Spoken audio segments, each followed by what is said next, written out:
Escúchame, ok, vamos.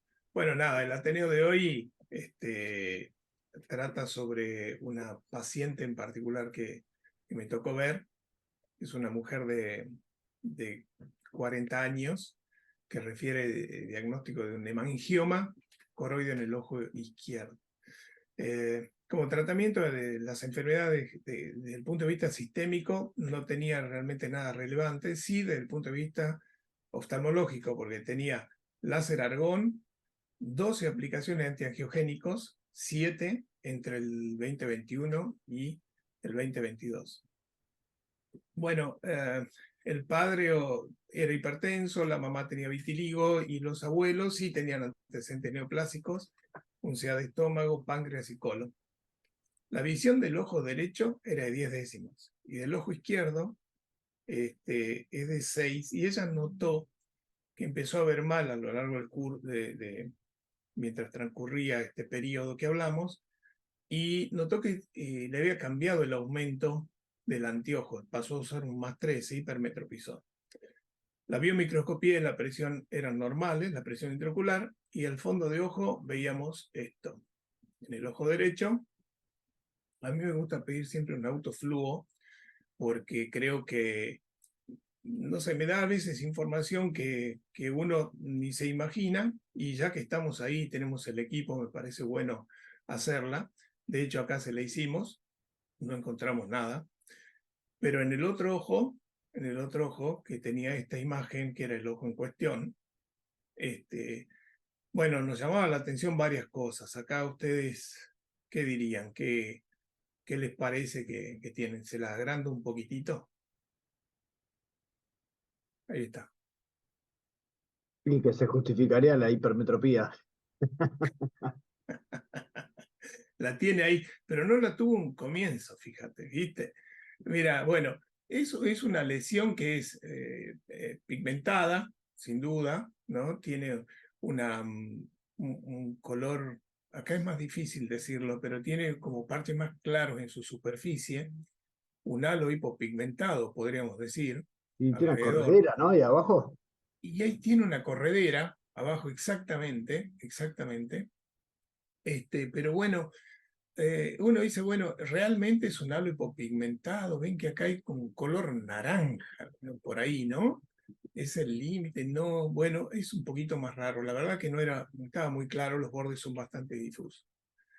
Eh, lo mejor que hay para distinguir el epitelio el pigmento naranja en un tumor es el estudio que es la autofluorescencia, ¿no? El autofluo, y en este caso le pedimos. Y generalmente se ve hiperautofluorescente, fíjense, y en este caso, nada. Ese halo no tenía pigmento, prácticamente hay una hipoautofluorescencia en la lesión, y está la corredera, tal cual decía Pato, por debajo. Ahora bien, era un cuadro bastante raro, tantos años de evolución, ¿no? Eh, Pai, pero, ¿y ¿dónde cerraba para que sea? por qué ¿Qué? había necesitado antiangiogénicos los últimos 2 o año y medio y antes había estado 9 años Ahí sin venía nada? la historia, ¿viste? Yo primero decía, ¿qué es esto? Porque esto un hemangioma no es. Me parece que no. Entonces digo, bueno, dice, pero me dijeron, bueno, digo, está bien, se va a hacer una RFG. Una RFG siempre el hemangioma va aumentando con los distintos tiempos angiográficos.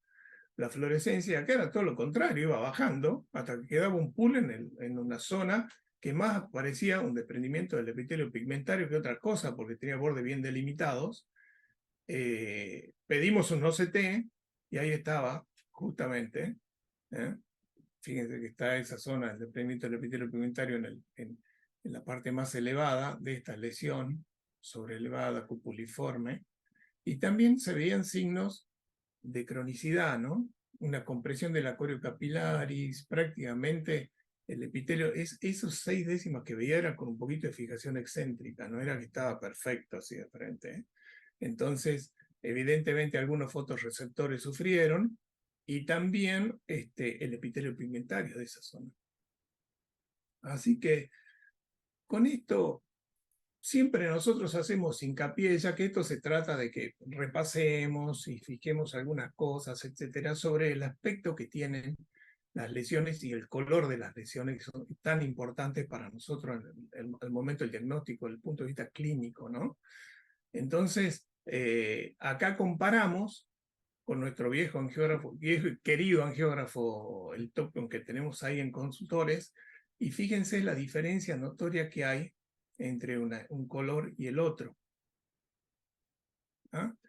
Esto que parecía un poquito más verdoso y oscuro es realmente oscuro, y fíjense que acá es un marrón más oscuro. Sí hay alteraciones a nivel de la superficie, grisáceas, más acentuadas en la zona de ese punto del epitelio pigmentario desprendido, y hay un halo hipopigmentado realmente, y no se ve de color naranja como se veía acá. Se puede ver la corredera sin problema. Pocos. Y un adelgazamiento aquí, una rarefacción de la coroide, se podría decir, pero nada más. No había líquido por fuera ni desprendimiento de retina asociado. Entonces le preguntamos justamente esto: ¿por qué te hicieron tanto tratamiento en esto? ¿No? Entonces viajamos al pasado con ella y ahí empezamos a ver de dónde venía todo este problema. Y empezó allá por el año 2012. Tenía esta lesión que ya veíamos en ese entonces, ¿no?, presente, pero fíjense que también tenía la mácula en muy buen estado, ella veía muy bien. De hecho, esa zona de desprendimiento del epitelio pigmentario que ya la presentaba, se manifestaba típicamente en la RFG que tenía de esa época, ¿no? Pero como siempre, cuando uno va al médico y dice que le encuentra algo, meses después, notaron como que, quiero creer yo, porque todas son suposiciones, no sé en el seguimiento que le hicieron, quizás haya habido un engrosamiento por acá de la retina, o mayor edema, o algo notaron. Ella no notó tanto cambio en la visión, eso sí lo refería. Y después de hacerle una RFG, donde parecía haber un poco más de filtración, quizás tratando de buscar algo, le hicieron un antiangiogénico en ese momento, año 2012. De allí siguió adelante. Llegó el año 2013, la mácula seguía en su lugar, estaba el desprendimiento del epitelio pigmentario, el líquido al lado. Siguió pasando, le pedían siempre una RFG constante. Tenía estas características. En el año 2015, después de seguirla, inclusive todos estos años, cambios no habían, la visión permanecía estable, la mácula aplicada, el líquido en el borde, pero todo bien. Y pero ya ella había dicho que le habían hecho una sesión de láser argón en un momento. Yo no sé, quizás haya sido acá, que notaron que aumentó un poco la filtración que hubo, fíjense acá, posiblemente allí, y se ven algunas zonas como de impacto, posiblemente, que inclusive en el año 2016 se ven, fíjense en la RFG, acá. ¿Ven esos puntitos? No sé si corresponderán, no sé. La verdad que no lo sé, pero un láser le hicieron en algún momento. Les cuento que es una colega de quien estoy hablando, entonces sabe que le han hecho láser o Es supuestamente. curioso, es curioso saber con qué objetivo fue el láser, ¿no? Es curioso, es curioso. Pero bueno, así venía, y venía con este diagnóstico de su hemangioma todavía.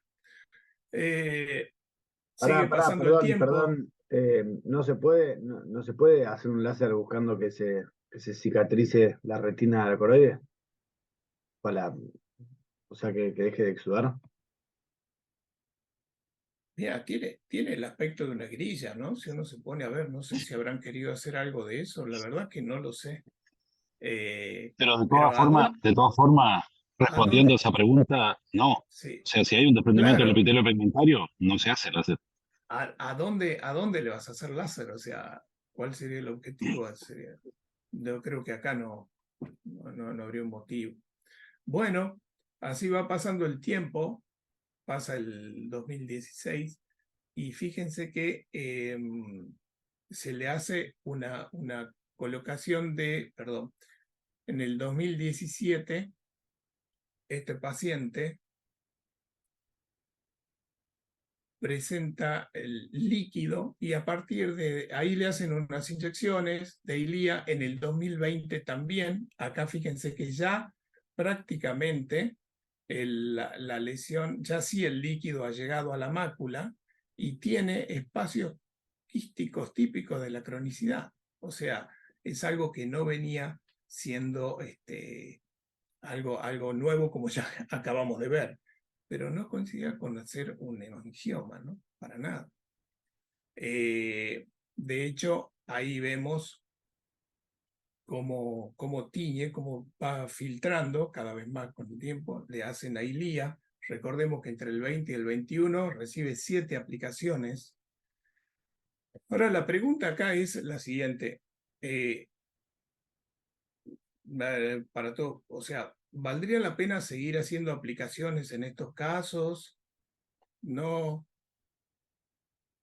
esto ya es en el 2021, fíjense, de nuevo, persiste el líquido. ¿Mm?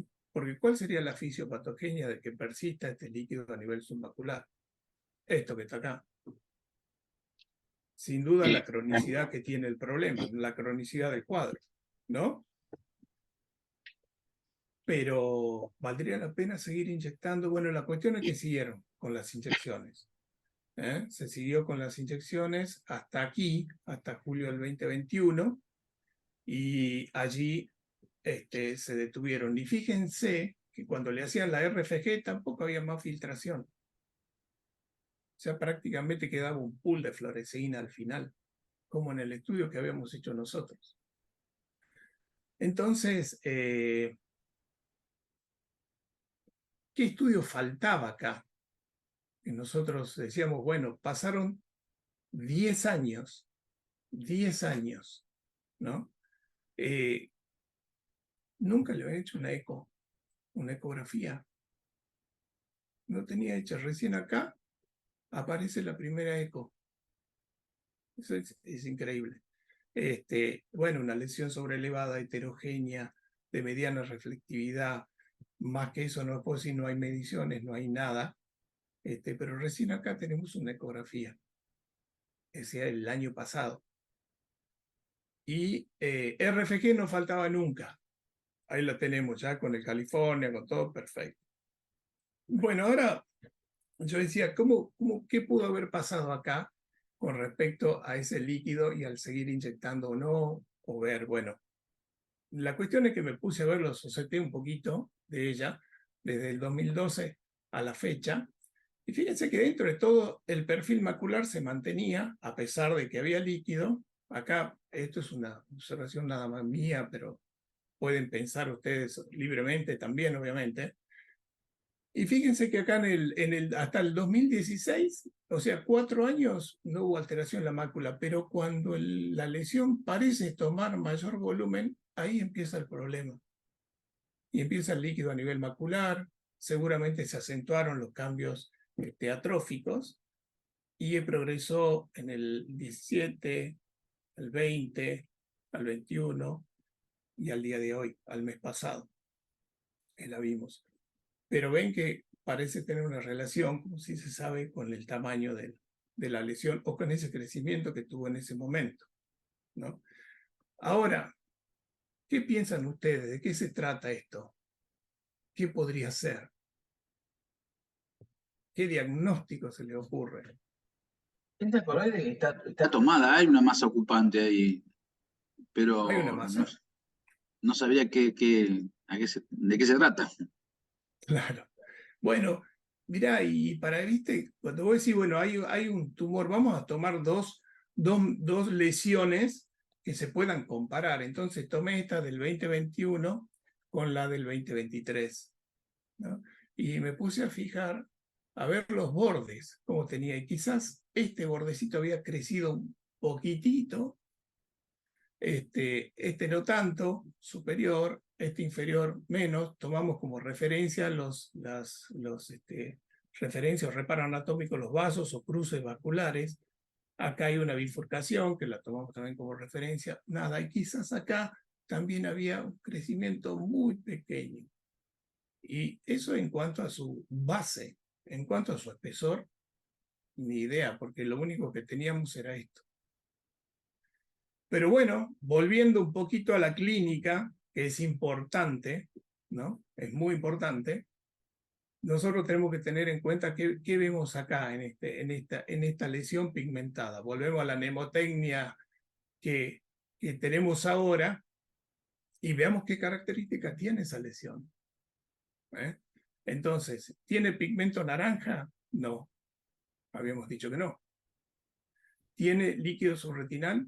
No, otro punto negativo. ¿Tiene signo de antigüedad? Sí, que se considera un signo negativo cuando es positivo versus un juego de Pali, palabras. ¿no tiene líquido subretinal? No, ahora En no este tiene momento líquido no. subretinal. Ha En tenido, su pero ahora momento no no. tiene. No. En su momento pudo haber exudado, pero después no lo tuvo más. Y ese líquido que tenemos sobre la mácula, más podría corresponder a un cambio atrófico, como una mácula endomo, por ejemplo, que tiene una atrofia del epitelio pigmentario, no tiene corio capilar y hace ese acúmulo de líquido que no se reabsorbe. ¿Por qué no pensar en un mecanismo similar? La distancia al nervio óptico era mayor a 2 milímetros, la estructura interna dudosa, había una reflectividad más baja, el tamaño sí era positivo y los síntomas sí. Entonces teníamos, digamos, 3 signos nada más de los 2 positivos realmente de los 7. Entonces este paciente lo vamos a controlar. Puede ser un nevus que tenga estas características, esta lesión melanocítica, y lo controlaremos.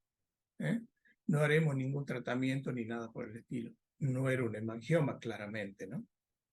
Por eso siempre es importante prestarle mucha atención a las lesiones pigmentadas o melanocíticas y tratar de ver si podemos aplicar esta mnemotecnia que nos ayuda un montón, como verán. Y obviamente los exámenes previos. ¿Esta lesión qué les parece a ustedes? Hombre de 48 años. Otro mangioma. Él lo conoce, ¿no? Mire, ¿qué les parece? Y también tiene como un halo O alrededor del sea, pigmento, ¿no? también Pero tiene un halo alrededor del... ese halo es hiperautofluorescente en esa imagen. Exactamente. ¿Qué tenemos que hacer siempre en un tumor? ¿Qué le pedimos a esta chica que nos trajo toda una carpeta de estudios previa? Preguntarle si tenía exámenes previos. Este es un paciente, y esta es una trampita que hago, pero es un paciente que trató a Arturo, que tenía un hemangioma coroideo. El hemangioma está acá. Fíjense, eso más rosadito, localizado aquí. Eso es después del tratamiento. Fíjense cómo las imágenes incluso pueden engañarnos. Pero la característica que tiene la ecografía es única. Y fíjense que después del tratamiento ese líquido que juntó este hemangioma, después el TTT, se secó por completo. Es decir, siempre pedir estudios previos. Siempre pedir estudios previos, sumamente importante en los tumores, sumamente importante. Aclarando un puntito de lo que dijo Sebas, del halo hipopigmentado, el halo hipopigmentado de los tumores, o sea, de los nevus, no es una atrofia del epitelio pigmentario. Son manchas blancas como depósitos, drusas, confluentes, etc. Entonces, este paciente lo que tenía era atrofia del epitelio pigmentario. En el estudio Claro, se ve como halo hipopigmentado, en el fondo de ojo no. Esa atrofia del epitelio pigmentario son dos cosas distintas. claro, exactamente. Y donde nosotros sí tenemos que abrir grande los ojos es en casos como este paciente, que consulta a él por una disminución de campo visual, un paciente de 71 años, y tiene una evolución de 2 meses, no de 11 años. 2 meses. Tiene un reemplazo de válvula aorta, hipertrofia prostática, hiperglucemia. Bueno, hay algunas cositas acá, algunas enfermedades que ya me parece que empiezan a pasar un poquito más familiares para nosotros. Antecedentes oftalmológicos negativos y padre con cáncer de estómago y madre con CA de colon. La visión era de 8 décimas del ojo derecho, ojo izquierdo 6 décimas, tenía una catarata córtico-nuclear como vemos allí, presión normal. Y al examen de fondo de ojo, ¿qué pueden ver ahí? ¿Ven algo ahí? Arriba a la izquierda. Se ve una imagen redondeada, pigmentada. Bueno, arriba a la izquierda vemos eso. A mí me encanta que cada vez que veo algo de esto, por ahí lo llamo a Arturo y digo, mirá Arturo, mirá esto que está bueno. Agarrar el California y lo llevo hacia la capa coroidea. Y en la capa coroidea sale cantado el nebus. Ahí está. Entonces, ahí lo ven, mira. ¿Ves? Entonces se ve perfecto. Estamos en plena coroides y ahí está la lesión. Pero el problema no era este. El problema era el otro que tenía esta lesión. Y acá la cosa ya cambia, ¿no? Tenemos una lesión ya sobreelevada, tenía líquido subretinal, tiene pigmento naranja, no tiene tanto signo de cronicidad, estos son artefactos, esos puntitos que se ven, pero tiene pigmento naranja. Fíjense, pues no les quiero mentir, miren, ahí está, se lo ve claramente, ¿no? El pigmento naranja, los puntitos y el líquido debajo. Se fijan que acá se ve también esa cierta atrofia del epitelio pigmentario, pero nada que ver con un halo, no confundir. Nada que ver. Y si nosotros volvemos a nuestros equipos también anteriores, fíjense que podemos ver el pigmento naranja bien claro con el TOPCOM, la autofluorescencia es igual, y la ecografía nos daba una lesión en cúpula heterogénea con algún foco de baja reflectividad en la zona inferior sobre todo y líquido subretinal. Síntomas de 2 meses de evolución, no 11 años. Importante. Entonces, si vamos a la mnemotecnia nuestra, ¿qué teníamos? ¿Tenemos pigmento naranja? Sí. ¿Líquido subretinal? Sí. ¿Signo de antigüedad? No, que se considera un signo positivo. ¿Está más lejos el nervio óptico? Sí, es así. La estructura interna puede ser dudosa, pero bueno, tiene otros signos positivos que son importantes. El tamaño positivo, 3.2, síntomas presentes, ya está, ¿no? Entonces, con esto podemos hacer el diagnóstico de un melanoma coroideo y de hecho el paciente ya está realizando ese estudio para hacer un tratamiento con braquiterapia. Tenemos que recordar que todas estas lesiones con tratamiento conservador se pueden hacer en aquellas que tienen menos de 10 milímetros o hasta 10 milímetros de altura y hasta 18 de base, por lo menos acá en nuestro país. Y esto me parecía muy importante ponerlo traerlo de nuevo, porque creo que tenemos que saber estas cosas y no olvidarnos de algo básico como esa mnemotecnia. Fíjense cómo nos clarificó el panorama simplemente con tenerla presente. Ténganla anotada, a veces yo ya me la acuerdo, o distintas, pero ténganla presente, porque por ahí aclara bastante las cosas y le aseguro que cambia mucho el panorama para un paciente en estas circunstancias. Sin embargo, esta lesión que tenemos acá la vamos a volver a ver en 3 meses y la vamos a seguir de cerca, porque nos reúne las características puras de un nebus. Entonces, vamos a seguirlo de cerca. Recordemos que algunos de ellos pueden malignizarse, entonces tenemos que estar siempre atentos a cualquier cambio, sobre todo al crecimiento documentado. Foto, fondo de ojo, ecografía. Es lo que necesitamos para hacer el diagnóstico. Bueno, Laura, te quería gracias. preguntar No sé algo, si Pablo. alguna pregunta. ¿Qué?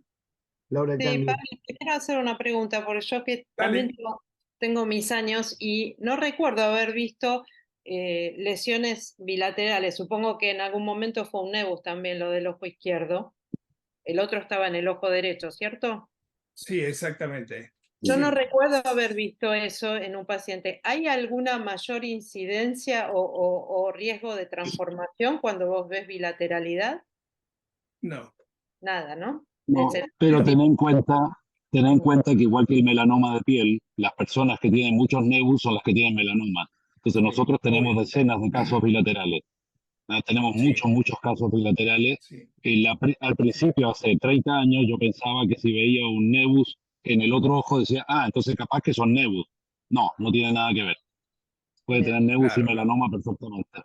Exactamente, exactamente. Bueno, nada, después hay un caso que tengo, pero un poco más largo, Pato, no quiero sacarte tiempo, pero me parecía importante esto de volver a Dale, traerlo Pali, si querés. a tapete. ¿Cómo? Si querés, dale. ¿Cómo? Bueno, es más raro. Esto es una paciente que viene, mira, eh, le hago corta el resumen de historia clínica.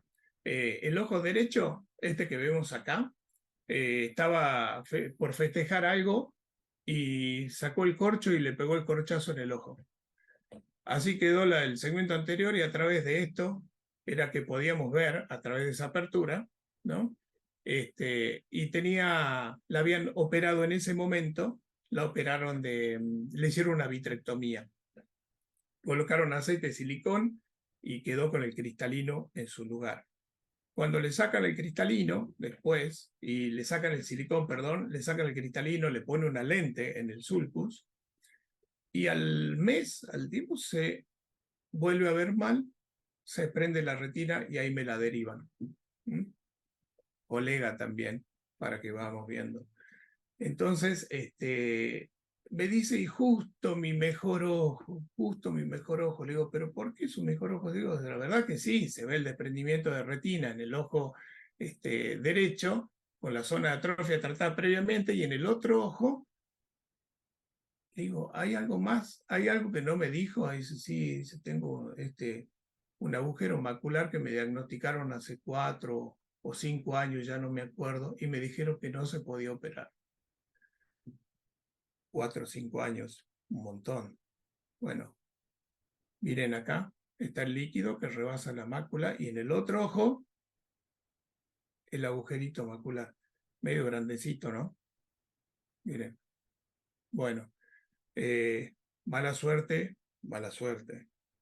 Así que le digo, bueno, primero lo primero, su mejor ojo, así que lo operamos y anduvo bien. La verdad que tenía un desgarro acá, un foco de PBR inferior, pero quedó con aceite y bien, y con ese ojo ella puede leer. Ahora, entonces venía la pregunta del millón, porque me dice, bueno, vamos a ver el OCT de esta paciente. Fíjense que ese era el ojo derecho, estaba con 4 décimas aplicada a la retina, y el ojo izquierdo era este. Ahora, ¿qué hacemos con el ojo izquierdo? Porque, ¿qué harían? Lo operarían, tiene 4 o 5 años de evolución. Sí, yo la haría operar. Le meten para adelante. Se lo No, aconsejaría, sí. está bien. Explicándole que no sabes cuánto mejor va a poder ver, pero Bien. Yo le dije dos hemos cosas. Le digo, visto yo no sé milagros. cuánto mejor va a poder ver. Le dije por un lado, y yo no sé si se va a cerrar si lo operamos. Eso sepamos porque tiene mucho tiempo de evolución y no es un agujero chiquitito. Bueno, Pero pará, de perdón, acuerdo, perdón. Ya, ahora sí, ya sabemos que lo operaste, pero ¿está sí, apenitas levantado todavía? ¿O eso no se acá. considera?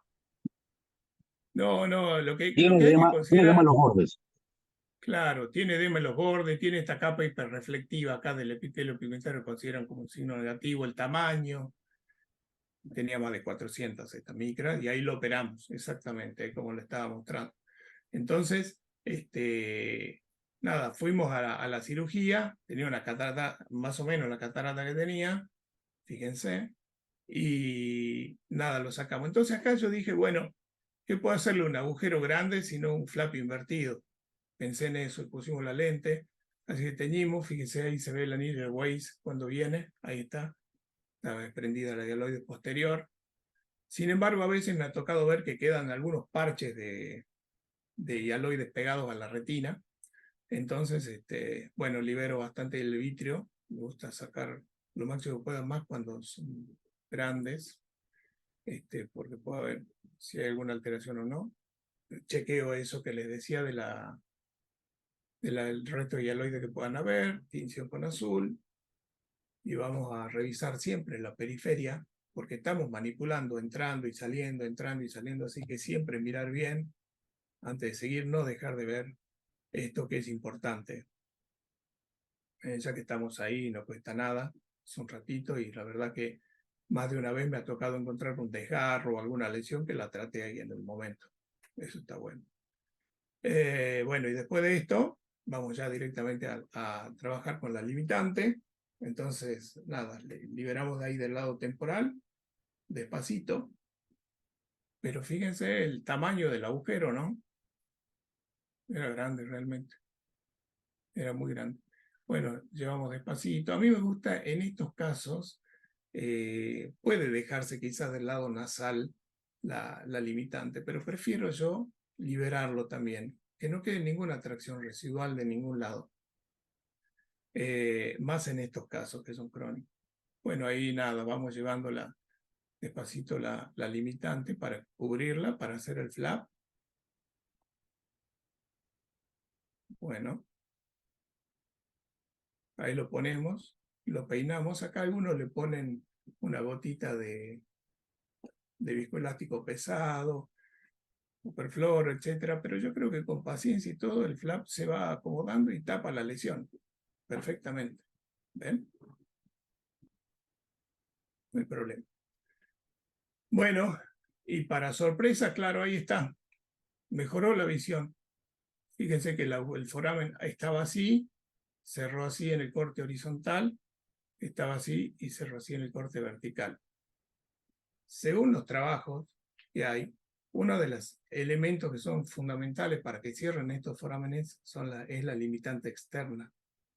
Y dentro de lo que se puede ver, esto llegó a 8. Fíjense que cerró, ahí se ve el restito de limitante y hace como un puentecito. A ver si lo puedo ver con un poquito de aumento. Ahí ve, viene la limitante externa, hace como un puentecito ahí que pasa por ahí. Y decía, bueno, ya está. Si este es un signo de buen pronóstico, va a andar muy bien. En parte mejora la visión también porque le sacamos la catarata, ¿no? Pero ella notaba realmente que veía mucho mejor. Yo veía esto y digo, fantástico, ya estamos. Pero pasa el tiempo y la cosa va cambiando un poquitito, y va cambiando un poquitito, y ya no era lo mismo que antes. Se veía, ya tenía una fijación excéntrica. Fíjense que esto es en julio, han pasado nada más que un mes, y cada vez menos. Ahora, ¿qué pasó acá? Quería la limitante, ahí está la limitante. Ahí está, mira el puentecito, lo tenemos perfecto. El flap, ¿no? Ahí está el flap, miralo. Sigue ahí, sigue acá, sigue acá.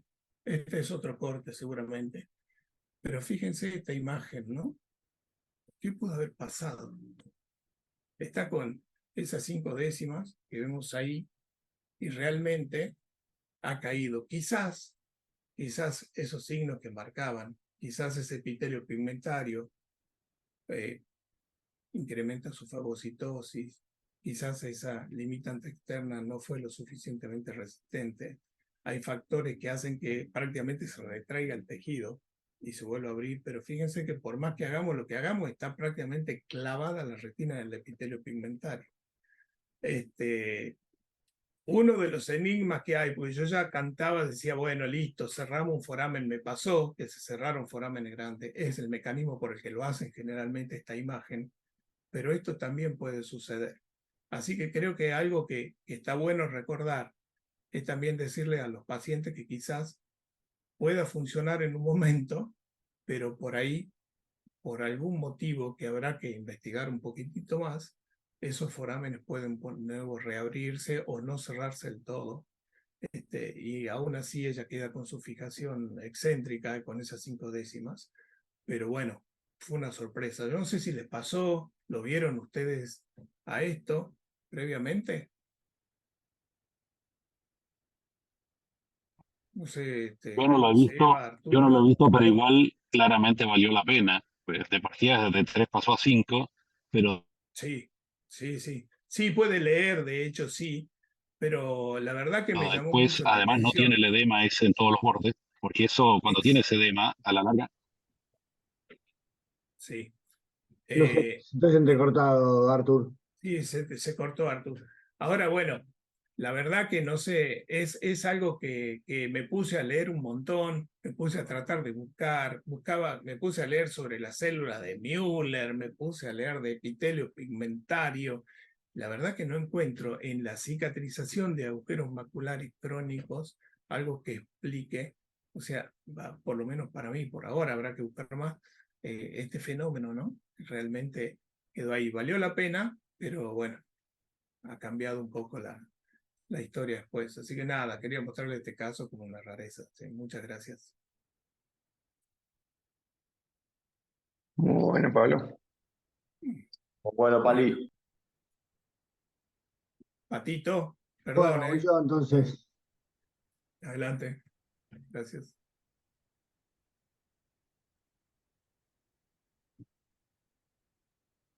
Bueno.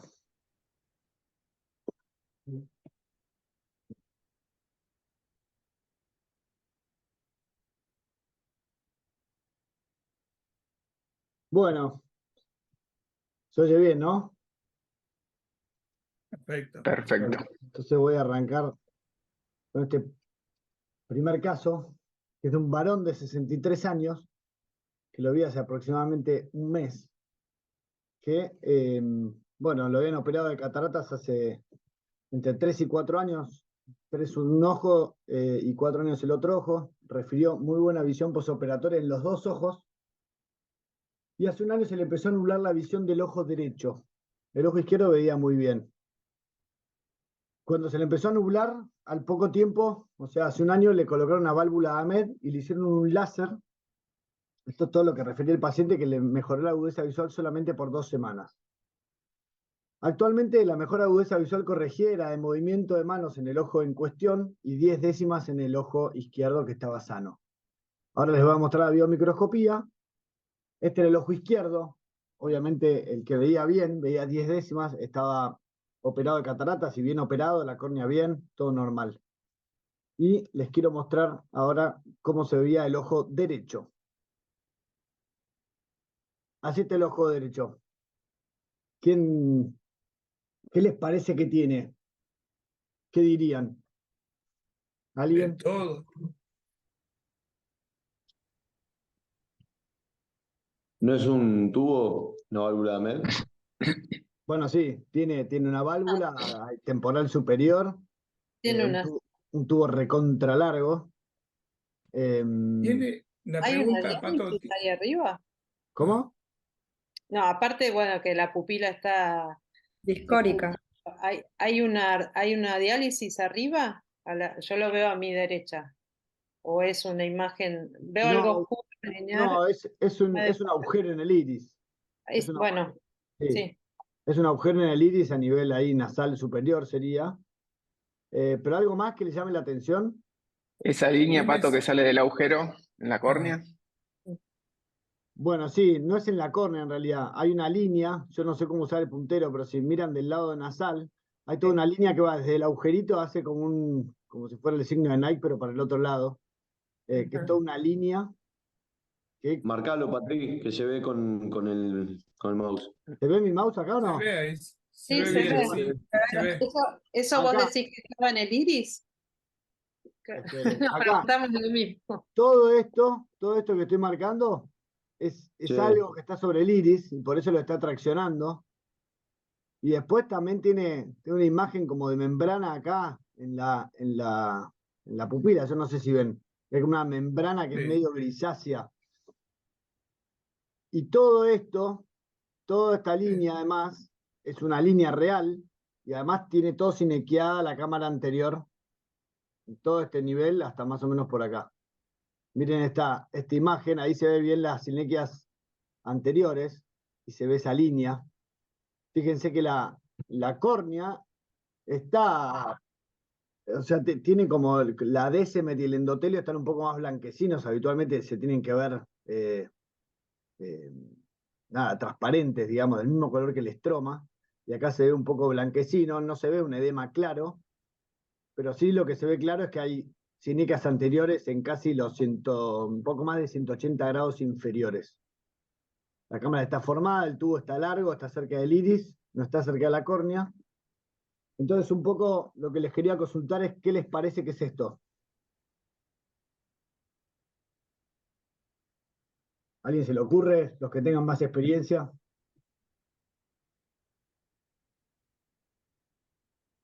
Bueno, ¿Eso puede ser una óptica, esa línea, Pato? bueno, tiene una lente intraocular, pero no es una óptica. No es una óptica y no tengo más exámenes complementarios que, no, digamos, no tengo ningún examen complementario a este paciente, solamente le saqué fotos. ¿Pero él refería a algo antes? ¿Había tenido alguna uveitis? ¿Tuvo algún...? No. No tenía antecedentes. Él El único, debutó el único con la antecedente es la cirugía de cataratas y después de que empezó a ver mal, le hicieron la cirugía de colocación de una válvula AMED. Con Nada un tubo más. muy largo. El tubo está muy largo, está clarísimo que está muy largo, me parece que es indiscutible. Yo creo que está bien posicionado, digamos, en cuanto a la profundidad. Está lejos de la córnea, está un poquito encima del iris, pero bueno, sí, está recontra largo. Yo creo que lo van a haber hecho a propósito, porque está demasiado largo, pero bueno. Bueno, entonces, ¿qué es esto? ¿Qué puede llegar a ser? Bueno, yo lo primero que pensé es que era un crecimiento, un epithelial downgrowth, que es cuando el epitelio se te mete por una incisión, invade la cámara anterior del ojo. Se da entre el 0.08 y el 0.12 post cirugías de cataratas y más o menos un 0.3 post trasplante de córnea. Eso vendría a ser a 1 en 10.000, más o menos, después de la cirugía de cataratas. Pero ¿Y cuánto tiempo después habitualmente? puede ser años después, no tiene que ser meses después. La mayoría de las veces los reportes ves que son algunos meses después, no es inmediato.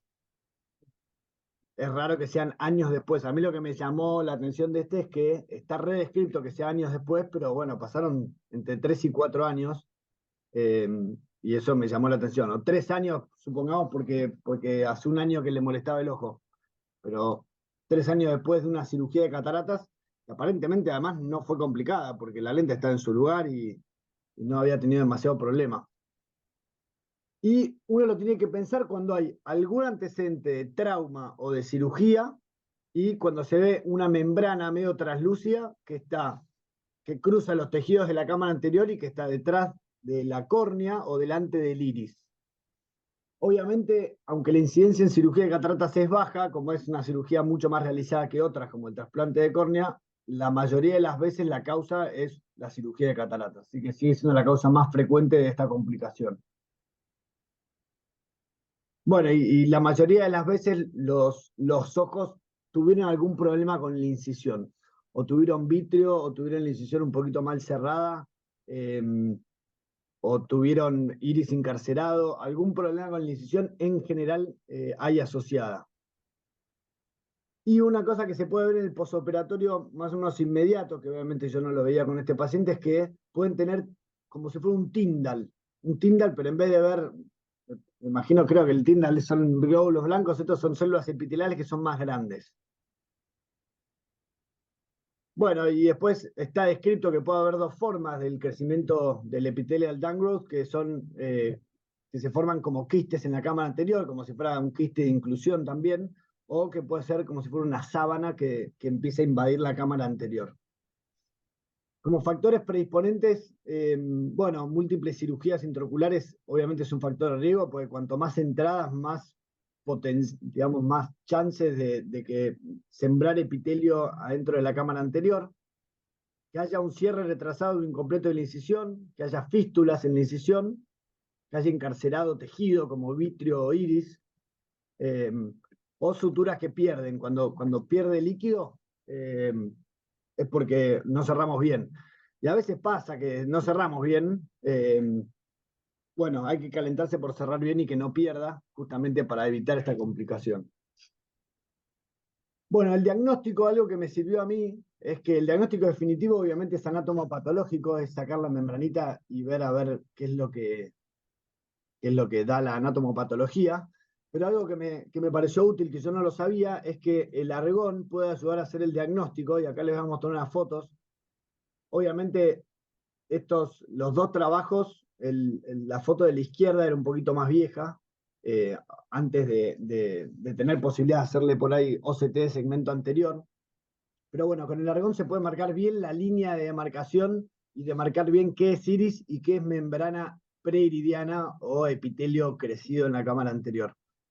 En la imagen de la izquierda obviamente es una membrana enorme que abarcaba casi todo el iris, y en la imagen de la derecha era una membrana que estaba bien sobre la incisión de la FACO, que empezaba a crecer y no era tan grande. Así que el argón sirve como para identificarlo, sobre todo si en la cirugía no vamos a tener unos OCT intraoperatorios ni alguna de esas cosas que pueden llegar a servir en la cirugía. Está bueno marcarlo para sacarlo bien. Pato, y en esos reportes que estuviste viendo, ¿es frecuente que hagan así hipertensiones severas como para necesitar una válvula? Sí, ¿En la frecuencia? complicación es esa, porque lo primero que pasa es que se deforma la pupila porque tracciona el iris como si fuera un irido córneo endotelial, hace que se empiece a deformar la pupila, entonces empiezan a tener problemas con la fotofobia y mala visión por eso. Eh, y sí, después obviamente invaden el ángulo, generan sinicas anteriores y sí, es una de las complicaciones más frecuentes lo de la presión. De hecho, hacen glaucomas agudos y a veces les haces un láser para hacerle una iridotomía y se les vuelve a tapar el toque. Así que una de las complicaciones más comunes es la hipertensión ocular, que puede ser con glaucoma agudo o sin glaucoma agudo, pero sí, hipertensión ocular seguro. Y bueno, me puse a leer porque la verdad que no sabía qué hacer con el paciente. Y me puse, y bueno, y vi un reporte de un caso que le habían hecho 3 peelings de estas membranas de cámara anterior. En la primera le habían hecho un peeling solo, le sacaron una membrana que se veía bastante bien. En la segunda, que fue varios meses después, la membrana había recurrido al mes, pero le hicieron peeling como 7 meses después. Además le hicieron argón en el iris y le pusieron 5-fluoracilo en cámara anterior mezclado con el viscoelástico. Volvió a la membrana y en la última vez le hicieron un peeling y le colocaron metotrexato intravítrea. Se lo pusieron en el momento de la cirugía y después se lo pusieron semanalmente por 4 semanas, o sea, 5 metotrexatos semanales, y después 7 inyecciones más cada 15 días. Y este paciente, lo que estaba descrito en ese reporte es que hasta el momento del reporte estaba hace 14 meses sin recurrencia. Así que un poco quería mostrarles, porque yo se lo mostré a papá este caso, que no está hoy, y papá me dijo, sí, nosotros que cuando él era recién recibido, se acuerda de haber tenido bastantes casos y que les hacían crío. Obviamente, si vos tenés, antes que se hacía la extracapsular, se hacían incisiones más grandes, y me imagino que el riesgo era más grande de tener esta complicación. Yo la verdad que prefiero no hacerle crío, pero me puse también a leer reportes, uno de los que está ahí, bueno, citado, que era del 89, decía que la mitad de estos ojos se van a la tisis. Así que hay que tratarlo y hay que ser agresivo en el tratamiento, porque si no se va a quedar ciego de ese ojo. Así que lo que yo creo que hay que hacer es sacarle la membrana, hacerle las inyecciones intravítreas de metotrexato, y hay bastantes chances de que se les compense la córnea por la misma extracción de la membrana. Podemos estar en cámara anterior bastante, hay que tratar de tener cuidado, pero bueno, es un paciente que va a necesitar varias cosas al mismo tiempo. ¿Alguno tuvo un caso parecido? Pato, yo desgraciadamente tuve como 2 casos. Uno post trasplante de córnea, que se ve la membrana ahí que crece, y otro tuve después de quedó la incisión abierta, después lo suturaron, había quedado incisión como que siempre tenía Seider, y al final lo que había pasado es que el epitelio se había entrado en la herida y el Seider era básicamente porque porque tenía el epitelio ahí en la incisión. Creo que es una de las cosas que uno tiene que sospechar. Lo paradójico es, yo de este injerto le saqué la membrana y es como que no he visto que estas membranas descompensen la córnea, o sea, crecen, inclusive cuando se las sacas tienen en cierto punto un plano de clivaje, pero como dijiste, crecen. Y la verdad que yo en el caso que tuve no me animé a hacerle mitomicina o intravitreal, la verdad que nunca lo hice y no me queda claro la toxicidad, ¿no? Era metotrexate, ¿eh? Metotrexato, digo. Meto- Está escrito hacerle mitomicina también en cámara anterior, 5-fluoracilo. A mí me parece que mitomicina en cámara anterior no va a ser muy bueno. Sí, Pero el que yo digo, el reporte que leí era de metotrexato intravítreo. metotrexato intravitreal. Bueno, sí, yo había leído el de mitomicina y la verdad que me parecía como un kamikaze. No. Sí, a mí también. Y después vi otros de traumas penetrantes, pero que hacen la forma quística. Creo que la clave de esto es tenerlo en cuenta, porque la verdad que uno no lo tiene en cuenta y empieza a ver cosas y no sabe qué es. Sí, justo ayer vi otro caso con lo mismo, que era un chico joven que le habían puesto un ICL, se rompió la lente en la cirugía, le sacaron el ICL en el mismo momento, o sea que nunca se colocó una ICL y vino con un crecimiento epitelial. Así que tremendo. Me vinieron dos al hilo. Pero ese ya está tratado, lo operaron varias veces, está muy bien operado, no tenía membranas, así que me parece que viene zafando. Bueno, les quería mostrar otro caso ahora, que es una mujer de 62 años que tiene antecedentes de distrofia reticular. Eh, Muchos familiares afectados, obviamente, porque es autosómica dominante, y está muy familiarizada, valga la redundancia, con su patología. Tenía una mejor agudeza visual corregida de 4 décimas en el ojo derecho y cuentadedos en el ojo izquierdo. Y venía porque quería que yo le mejorara la visión del ojo izquierdo, que era el ojo afectado. Ahí está la foto del ojo izquierdo. Como ven, se ve una opacidad central típica de las distrofias. Este corte no es tan bueno, pero la verdad que la opacidad era bastante pancorneal, como se dice, que es una opacidad. Esta distrofia suele arrancar en la parte superficial y después se profundiza, pero afectaba bastante el espesor. Se ve bastante mal el borde de la pupila, se ve del lado temporal un poco mejor, aunque por ahí es un tema de luz, pero créanme que no se veía muy bien. Entonces les quería preguntar qué opciones tenemos con una paciente que tiene una distrofia reticular recontra diagnosticada y re fácil de diagnosticar porque te lo dice el mismo paciente. ¿Qué les parece? ¿Algún estudio que nos ayude a decidir qué le podemos hacer? Pero, ¿dijiste la agudeza visual? ¿Cómo, Arturo? ¿Dijiste la agudeza visual? Sí, No. tenía en el ojo izquierdo, tenía cuenta de 2, lo mejor corregido. Obviamente no le medía el autorrefractómetro, y cuenta de 2 era lo que mejor lograba. No se te ¿Y qué otro córnea para ver estudio? el espesor. ¿Pero qué otro estudio para decidir si lo operas o no? No, pregunto si sirve. Estoy de acuerdo con, estoy de acuerdo con vos en este caso. Igual le pedí estudios. Fíjense, este es el ojo obviamente afectado. Una de las cosas que uno puede discutir es si hace falta un estudio para ver hasta dónde llegan las opacidades, para dividir un poco las aguas de qué tratamiento se puede hacer. Porque básicamente la discusión acá es si le hacemos un tratamiento con láser para ablacionar la superficie del estroma, o sea, el estroma superficial, y hacerlo un poco más claro, que es un tratamiento que se llama PTK, o si le hacemos un trasplante, sea lamelar o penetrante, pero si le hacemos un trasplante y le dejamos toda la córnea transparente.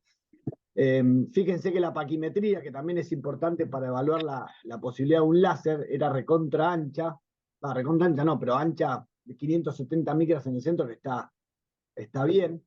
Y fíjense la imagen de abajo a la derecha, que es la imagen de OCT de la córnea, que tiene opacidad en toda la córnea, no es que tiene solamente opaca la superficie. Ahí se ve con un poquito más un poquito más aumentada, que todo el estroma de la córnea está bastante opaco. La paciente esta obviamente está familiarizada con esto, entonces me dice, doctor, no me quiero hacer un trasplante. En el ojo derecho me hicieron láser y ahora veo bien. 4 décimas, veía sin corrección. Ahí se ve la diferencia entre el ojo derecho, que estaba operada con láser, y el ojo izquierdo, que no estaba operada con láser. Yo les voy a decir sinceramente, a estos pacientes, yo antes, la verdad que no les ofrecía hacerle láser, pero esta paciente la vio mi amigo Otavio, que a veces vino a los Ateneos a fin de año, y él dice que bueno, que le sacás una opacidad. Si vos le haces un trasplante, también tiene chance de regresar la distrofia. Entonces, con una PTK vos le sacás bastante opacidad del estroma. Por más que tenga opacidad en el estroma profundo, le sacás las opacidades del estroma superficial y ya les mejora bastante la visión. Y los pacientes lo tienen que saber que no le vas a sacar toda la opacidad, pero que le podés llegar a mejorar. Fíjense, este era el ojo tratado por Otavio, a comparación del otro que tenía 570 micras, este tenía 410 micras, o sea que le había ablacionado bastante. Y obviamente tenía una mejor visión, tenía 4 décimas de agudeza visual corregida. Así que me puse también a leer un poco, y obviamente cuando tienen opacidades que están arrancando, o sea, cuando están arrancando con la sintomatología y con la distrofia, la PTK es la primera opción. Es sacarle todas las opacidades que tiene en la superficie. Obviamente cuando tienen opacidades ya en toda la córnea, la PTK en general los libros o los artículos no te lo ponen como opción, por más que yo creo que lo es. Así que bueno, le hice una PTK que es como si fuera una PRK, pero no con fines obviamente refractivos, sino con fines de ablacionar el tejido opaco. Ahí fíjense, ahí se ve, el cursor le hice primero 90 micras y después le hice otras 20 micras más, o sea, le hice 110 micras de ablación.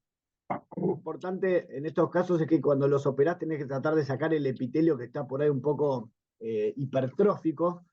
Eso me ayudó Pato Grayev, que tiene bastante experiencia. Y cuando empezás la ablación con el láser tenés que humedecer, poner un poquito de viscoelástico, un poquito de líquido en la superficie de la córnea para que la ablación sea lo más regular y pareja posible. Así que esto es en el día 2 posoperatorio, o sea, los 2 días ya todavía tenía un poquito de úlcera central, pero fíjense la diferencia. Es una diferencia grande, obviamente sigue teniendo una opacidad, y la paciente con úlcera y lente de contacto terapéutico veía 2 décimas. Así que ya es una mejoría bastante aceptable, y la paciente estaba feliz de la vida. Y yo también. Así que bueno, me quedó un caso en este Ateneo. Quería saber si alguien hizo PTK para pacientes con distrofias reticulares, porque la verdad que me quedé chocho con el resultado. Tiene muy poco riesgo y una mejoría de la agudeza visual buena, y se puede repetir. Pato, te hago una pregunta. ¿Has leído o has hecho, porque tengo un paciente con un trasplante que me recurrió en el trasplante, sobre una queratoplastia? Sí, yo también, la hermana de este. No, yo la hermana de esta paciente que operé también tiene una distrofia reticular, le hice un trasplante y le está empezando a recurre en general un poquito distinto, pero se puede hacer en un trasplante perfectamente. Así que si le está recurriendo, me parece que es una opción que le haga, en vez de hacerle otro trasplante, le haces una PTK para ver si retrasás el retrasplante. Bien.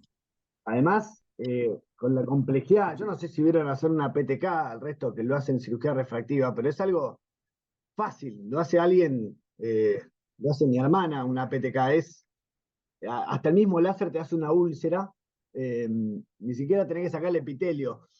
En este caso de la distrofia, por ahí sí tenés que sacar el epitelio, porque tenés que ponerle un poquito más de pilas a sacarle el epitelio hipertrófico, pero es algo fácil de hacer al lado de un trasplante, y si trae una mejoría visual y es fácil, la verdad que es algo a pensar, me parece.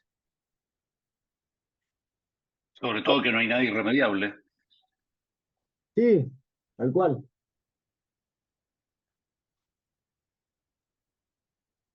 Bueno, no sé si hay alguna Muy bueno. pregunta, duda, sugerencia, reclamo.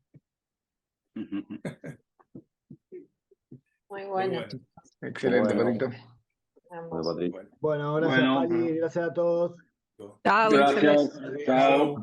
Chao. Gracias.